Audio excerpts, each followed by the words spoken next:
Olha só, o presidente da Petrobras, Jean Paul Prats, disse que a empresa pode seguir outras referências que não sejam a paridade de preços de importação.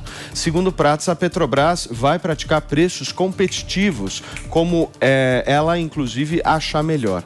A paridade de preços de importação funciona assim, só para vocês entenderem. A venda de gasolina e o diesel com base no custo de importação do produto para o Brasil. Segundo o ministro da Fazenda, Fernando Haddad, serão disponibilizados técnicos da pasta ao Ministério de Minas e Energia para encontrar alternativas para que variações de preço internacional do petróleo não pesem no bolso do consumidor. E eu quero entender um pouco, Alan, do ponto de vista econômico, qual que é a diferença dessa história, porque isso aí é bem difícil às vezes da gente entender cá entre nós, meu querido. Bom dia.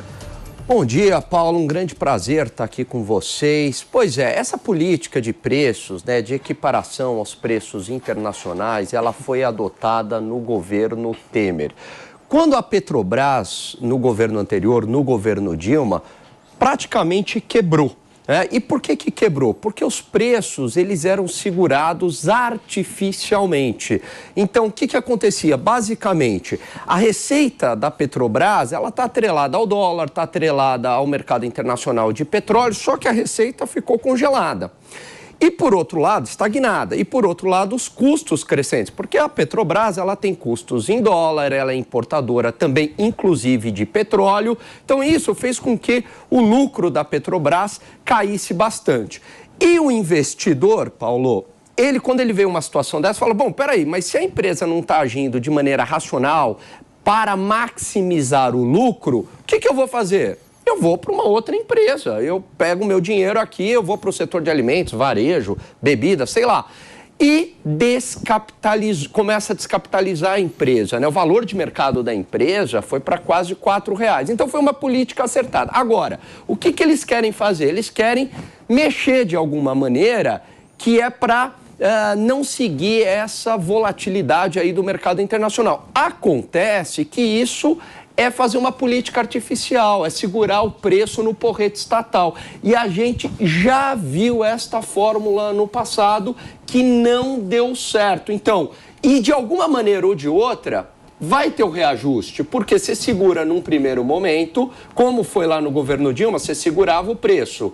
Só que chega um momento que você tem que pagar o funcionário da empresa, você tem que pagar fornecedor, não tem jeito. Você vai ter que dar o reajuste. Só que aí o reajuste vem de uma vez, vem muito mais forte e a população acaba sentindo do mesmo jeito, eu acho entendeu? Que nessa história toda, o que a massa, a população brasileira quer saber, no final da história toda vou ter que pagar mais ou não vou ter que pagar mais? Vai ficar caro para mim ou não vai ficar caro para mim? No final das contas é isso que tá em jogo.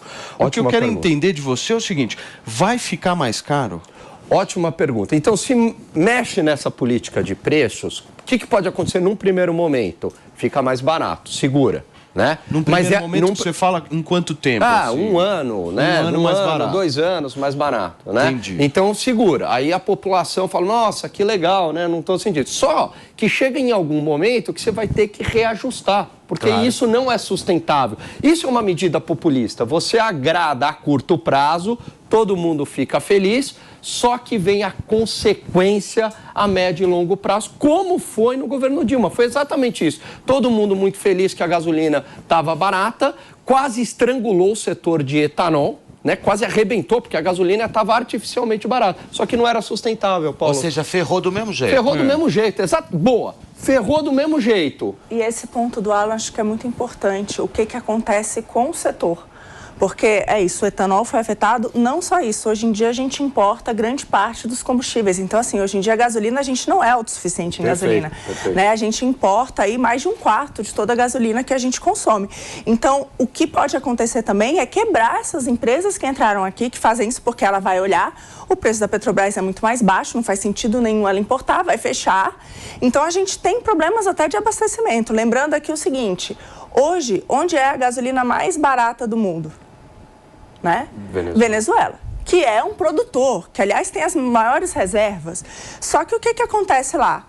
você não consegue comprar gasolina, tem o desabastecimento. Então, acho que eles não foi só na questão da gasolina, eles fizeram a mesma coisa com a Eletrobras, marretando os preços, que desestruturou completamente o setor elétrico, até hoje tem efeito na nossa conta de energia, né? Então, acho que isso é muito importante, retira investimento daquele setor e a longo prazo não só torna o preço mais caro, como diminui o volume daquele combustível no mercado. Vocês estão com um discurso muito bonito, meus amigos. Também tô achando. Todo mundo que está nos assistindo quer pagar mais gasolina barata. Aí o cara chega, diminui o preço, como é que faz? Mas só que o carro híbrido Os liberais precisam de um discurso melhor.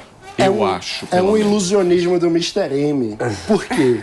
Porque faz de conta que você está pagando mais barato. Só que de quem é a Petrobras? Também é nossa. Então, o prejuízo da Petrobras é pago por você também. Então, você faz de conta que não está pagando no primeiro momento. Mas quem paga se a Petrobras dá prejuízo, e vai dar, se mudar a política de forma populista, é você também. A diferença é que ele está mentindo, fazendo de conta que está sendo bonzinho, diminuindo a conta agora, para você pagar de uma forma que você não perceba. Essa é a questão. Exatamente. Acaba que vai precisar de mais impostos. Então, outras coisas ficaram mais caras, né? Sim. É isso, não dá em não é que a Petrobras e aquilo ali... E outra coisa que eu acho que é bem importante é que a Petrobras saneada, gerando lucro, gente, arrecadou 4% do PIB, 400 bilhões de reais em impostos. Isso foi para educação, para saúde. Agora, a empresa como estava antes não é capaz de fazer isso. Então, no final das contas, uma empresa que é competitiva mundialmente, ela gera valor para o brasileiro. Valor, inclusive, para a gente conseguir importar coisas com valores mais baixos, mais impostos para ir para serviços públicos de qualidade. A empresa destruída é isso, vai acabar faltando gasolina. Ela tem um discurso como se isso fosse para beneficiar os investidores, mas o maior investidor é um cidadão brasileiro. Meu querido Alexandre Borges, o senhor, como um bom conservador desta bancada, está satisfeito com este discurso liberal deste sofá?